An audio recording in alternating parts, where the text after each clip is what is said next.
பிரேக்ஃபாஸ்ட்டோட importance. காலையிலேருந்து ஒரு phone வரும், சாப்பிட்டியாம்மா சாப்பிட்டியாப்பா.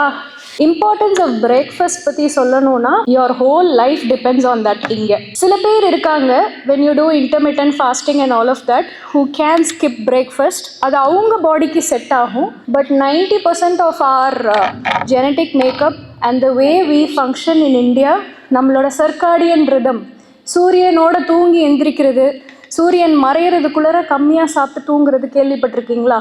ஸோ அது உங்கள் பாடி கிளாக்கே இங்கே ரிவர்ஸ் ஆகுது. So your circadian rhythm is changing. So உங்கள் பிரேக்ஃபாஸ்ட் பவர்ஃபுல்லாக இல்லைன்னா அதோட சிம்டம்ஸ் ஒன்று ஒன்றா உங்கள் உடம்பு ஃபஸ்ட் மந்த்லேருந்தே காட்ட ஆரம்பிச்சிடும். எஸ்பெஷலி வித் வின்டர் உங்களோட விட்டமின் டி கம்மியாக ஆரம்பிச்சிடும். ரைஸ் குக் பண்ண டைம் இல்லாமல் ஃபாஸ்ட்டாக வேறு என்ன குக் பண்ணி சாப்பிட்லான்னு யோசிப்பீங்க.